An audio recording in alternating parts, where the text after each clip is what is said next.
শবে মেরাজ অর্থাৎ অনেকেই বলে থাকেন রজব মাসে 27শে রজবে নবীজি সাল্লাল্লাহু আলাইহি ওয়াসাল্লাম মিরাজ করেছেন। নবীজি সাল্লাল্লাহু আলাইহি ওয়াসাল্লাম মিরাজ করেছেন, আল্লাহ পাক রব্বুল আলামিন তাকে প্রথমে কাবা শরীফ থেকে মসজিদ আকসা, এটাকে বলা হয় ইসরা, সেখান থেকে ঊর্ধ্ব ভ্রমণ, এটাকে বলা হয় মেরাজ। এটা 100% সত্য, এটাকে অস্বীকার করার কোনো অবকাশ নেই, এটা কোরআন হাদিস দ্বারা প্রমাণিত। তবে এটা কোন মাসে হয়েছে এটা নিয়ে অনেক মতানৈক্য আছে। কেউ কেউ বলেছে রজব মাসে হয়েছে, কেউ কেউ বলেছে রবিউল আউয়াল মাসে হয়েছে, কেউ কেউ বলেছে রমজান মাসে হয়েছে।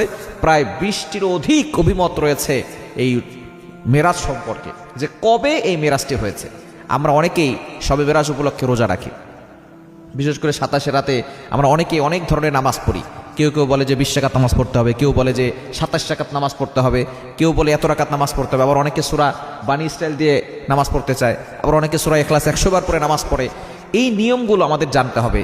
আসলে আপনি যে আমল করবেন এটা যদি নবীজি সাল্লাল্লাহু আলাইহি ওয়াসাল্লামের সুন্নাহ তরিকায় না হয়, যদি এটা নবীজি সাল্লাল্লাহু আলাইহি ওয়াসাল্লামের সুন্নাহ সম্মত না হয়, সাহাবায়ে কেরাম না করে থাকেন, নতুন করে আপনি কোনো ইবাদত যদি সৃষ্টি করেন এটা বিদআত হবে।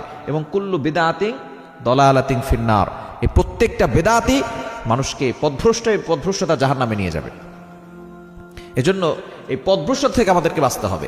শবে মেরাজ নবীজি সাল্লাল্লাহু আলাইহি ওয়াসাল্লাম কবে করেছেন এ নিয়ে সাহাবায়ে কেরামদের ভিতরে অনেক মতানৈক্য রয়েছে।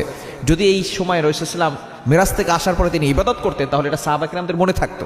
কিন্তু সাহাবায়ে কেরাম আবু বকর সিদ্দিক রাদিয়াল্লাহু তাআলা আনহু, ওমর রাদিয়াল্লাহু তাআলা আনহু, ওসমান রাদিয়াল্লাহু তাআলা আনহু, আলী রাদিয়াল্লাহু তাআলা আনহু, জলিলুল কদর যারা সাহাবী ছিলেন তারা কেউ আমি কোনো হাদিসের ভিতরে পাই নাই, বুখারী, মুসলিম, আবু দাউদ, তিরমিজি, নাসাই, মুওয়াত্তা মালিক, মুওয়াত্তা মুহাম্মদ সহ তারপরে ফিকহ শাস্ত্রে যত কিতাব আছে, বেহেশতে জোর, বেহেশতে কওহার, মালাবুদ্দা মিনহুর, নুরুল ইজা, কুদুরি, কানজুদ্দাকা, সরবিকা, হেদায় গ্রন্থ সহ কোনো ফিকহ শাস্ত্রের কিতাবের ভিতরেও পাই নাই যে তারা এই শবে মেরাজ উপলক্ষে তেমন কোনো আমল করেছে।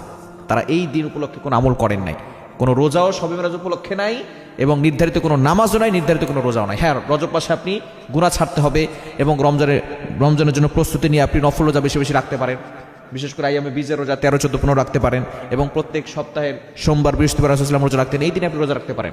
তবে শবে মেরাজ উপলক্ষে 27 তারিখে রাতে ইবাদত করতে হবে, 50 রাকাত 100 রাকাত নামাজ পড়তে হবে, এরকম নির্ধারিত কোনো নামাজ নাই, নির্ধারিত কোনো সূরা নাই, এবং তারপরের দিন রোজা রাখতে হবে, নির্ধারিত কোনো নিয়মও নাই।